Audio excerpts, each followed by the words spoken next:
Elliot King was rightfully considered one of the best specialists at the hospital. Being a talented surgeon, he did everything to save his patients, not only their life, but also their health. By the age of 32, Elliot had everything he needed to live a comfortable life. A big house, a brand new car, and a favorite job that became the meaning of his life. Unfortunately, his personal life wasn't going as great as his professional one. Elliot had already tried getting married once, but they only managed to stay together for 2 years. That was the kind of situation where two people seemed to have feelings for each other, but ended up being a bad match. Fortunately, they had the courage to admit their mistake in time. Elliot liked his lifestyle, and his status as an incorrigible bachelor only confirmed this theory. Of course, the lonely life had its drawbacks, the main one being the fact that there was always a real mess in his house. This didn't mean that Elliot didn't like it when his home was clean or was a slob. Irregular work hours, night shifts, and many hours of grueling surgeries took a lot of time and energy, which otherwise would have been directed at other things in the man's life. Thus, when Elliot returned home from work, what he least wanted to do was clean or cook. Therefore, whenever the surgeon's parents came to visit him, it was a real nightmare. "Elliot, you can't just live in this filth. Hire a maid, would you? Or get a cleaning service.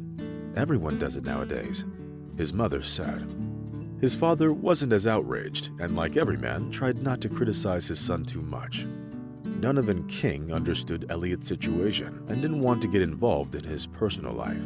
Nevertheless, in the depths of his soul, Elliot also understood that he needed to reconsider his take on life. The young surgeon tried not to get too hung up on it, though.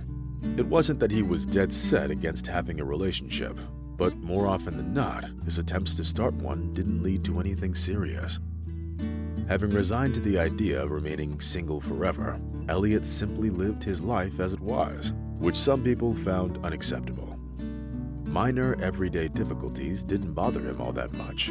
On the contrary, they made him more attentive and involved in his own life. For example, as he was returning home after a hard night shift, Elliot remembered that his fridge was empty and realized that if he didn't do something about it, he wouldn't just have to go home without lunch, but without dinner too. Fortunately, there was a supermarket nearby, the location of which was extremely convenient for Elliot. Leaving his SUV in the parking lot, the man got out of the car and headed towards the store. The weather outside was cold and cloudy, with piercing gusts of wind. Elliot shuddered and raised the collar of his coat, quickening his pace.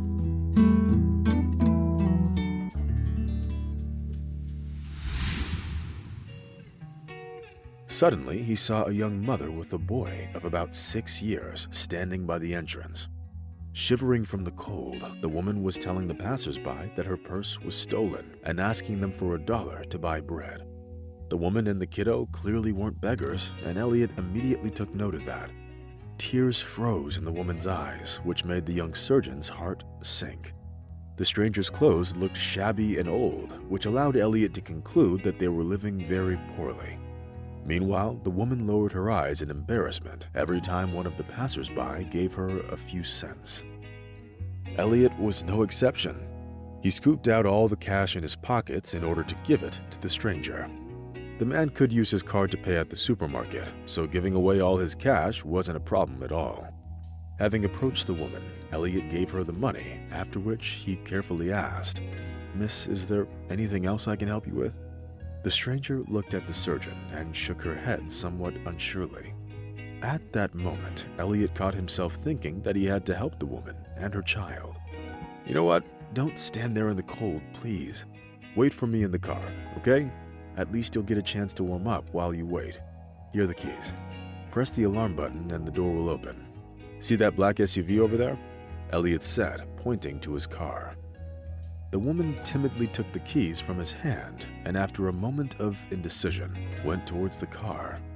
Elliot watched them go and was about to enter the store when he noticed that the boy was limping. The man's heart was once again squeezed by an excruciating spasm. When he entered the supermarket, he intentionally bought more food than he actually needed. This was due to the fact that Elliot came up with a very interesting idea.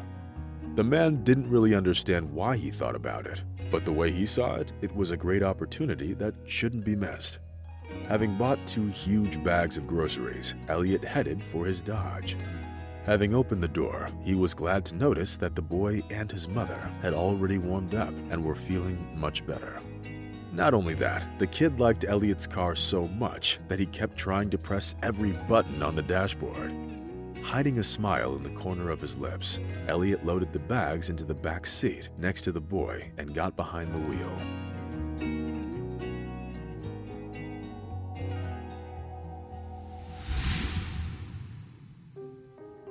The woman sitting in the passenger seat tensed up visibly.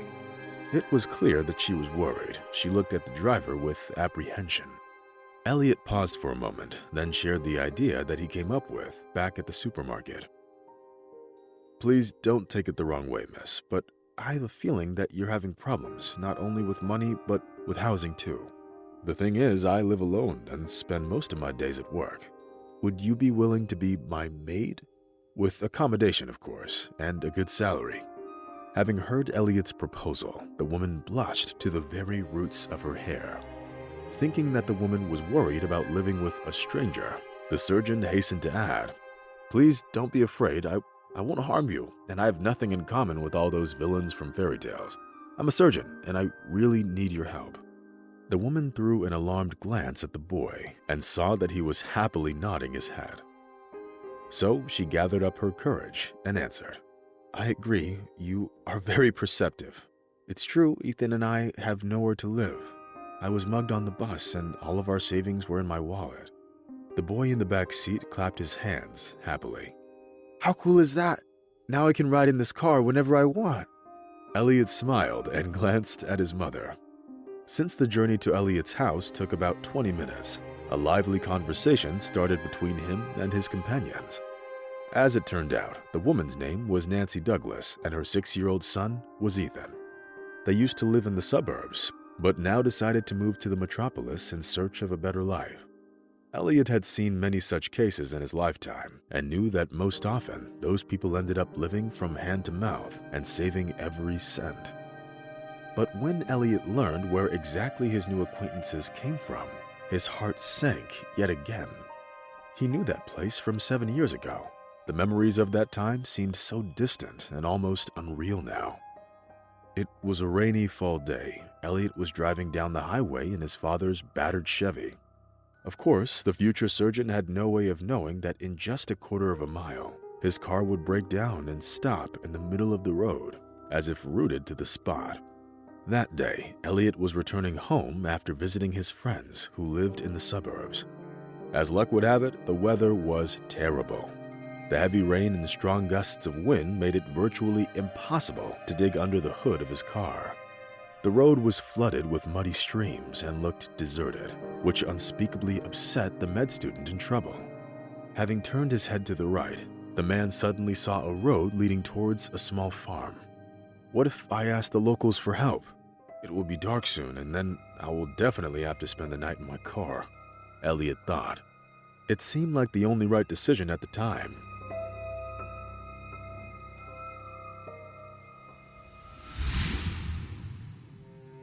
The young man had always been a man of action and was never afraid of difficulties. It was already raining terribly, and the wind was howling angrily. Trying not to get smeared with the sticky mud that covered the dirt road, Elliot hurried towards the farm. The young man had to walk for about half a mile in the pouring rain before he reached the farm buildings, behind which he could see the house of the owners of the farm. Shivering from the cold, Elliot walked up to the house and knocked on the door. A light was on inside, which increased the man's chances of success. Soon he heard the key turning in the lock, and a pretty brunette of about 20 years old appeared on the threshold. Seeing the soaking wet man in front of her, she sighed softly and invited him inside the house without further ado. At that moment, the guest couldn't help but admire her composure. The young woman wasn't only courageous enough to let a stranger into her house, but also behaved as if this sort of thing happened to her almost every day. As it turned out later, the young woman's name was Vanessa, and she'd been living on this farm all her life. Having listened to Elliot's confused story, The young woman treated him to some hot tea and brought him a change of her father's old clothes. To Elliot's sincere surprise, Vanessa wasn't just hospitable, but also very interesting to talk to. During their conversation, Elliot found out that her younger sister worked as a saleswoman in a flower shop, and her mother was in the hospital recovering from a heart attack. Vanessa's father had died 5 years ago in an industrial accident. She stayed on the farm to take care of it. For some reason, Elliot felt very comfortable around this beautiful young woman. The young man had no doubt in his heart that Vanessa reciprocated his feelings. Elliot and Vanessa were so attracted to each other that when they found themselves in each other's arms, neither one of them was surprised. Of course, the young people understood that they might never see each other again. That night ended up being both their first and their last date. It seemed like real madness, which only lasted a few hours and ended in the morning, when the love spell was dispelled as if by magic. Elliot had never been to that area since then and didn't know how Vanessa was doing.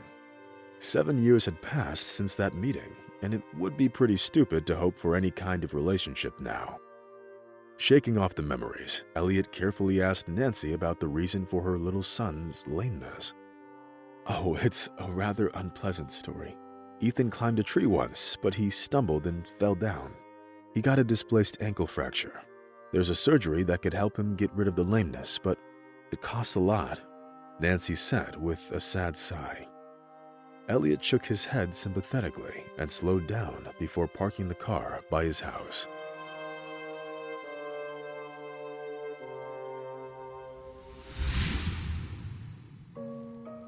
"Wow, is this where we're going to live now?" Ethan exclaimed in admiration. "Apparently so, dear," Nancy replied and cast an inquisitive glance at the owner of the house. Elliot smiled, took the groceries out of the car, and headed towards the house. Ethan and Nancy followed him. Needless to say, the family from the suburbs had never seen such luxury. And that was despite the fact that Elliot himself didn't consider his cozy home to be anything special or more sophisticated than the generally accepted norms. Having prepared a quick dinner with the groceries he bought, Elliot invited his guests to eat, after which he gave them a tour of the house and showed them their room.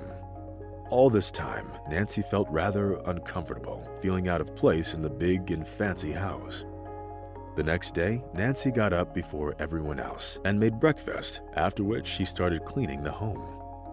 When Elliot saw the results of his new maid's work, his joy knew no bounds. Now he was no longer ashamed to invite his parents or colleagues over. "You're a real magician, a true fairy of cleanliness," Elliot said with a smile. Nancy's cheeks immediately flushed at the man's praise. After breakfast, Elliot wished Ethan a good day and went to work. At the same time, the man didn't feel the least bit worried about leaving the strangers alone in his house. During the day, all he could think about was Nancy and Ethan. The story of the boy and his mother woke up the most sincere and kind feelings in the young surgeon's soul. Elliot hadn't felt like that in a long time, and this realization filled his heart with pure joy. Now he always hurried home after work, because a delicious dinner in the company of Nancy and Ethan was always waiting for him there. After dinner, Elliot usually played video games with the boy, a couple of games of hockey or basketball. Ethan enjoyed listening to Elliot's talk about his work and his past. Time seemed to fly by, making its own adjustments in the lives of the heroes of this amazing story. It so happened that in just a couple of months, Elliot inadvertently grew attached to both Nancy and Ethan. Of course, he didn't even think of any kind of serious relationship, as the feelings he had were more of a platonic nature. It's hard to say how their lives would have developed if one day Ethan didn't get invited to his high school reunion. Since the man wasn't married, he felt uncomfortable attending the reunion alone, knowing that most of his peers would be there with their spouses. That was when Elliot came up with the idea of taking Nancy and Ethan with him. In the depths of his soul, the surgeon thought of it as more of a joke or an innocent prank. Being naturally modest, the woman refused to go with him at first, but when she realized Elliot's true motives, she changed her mind.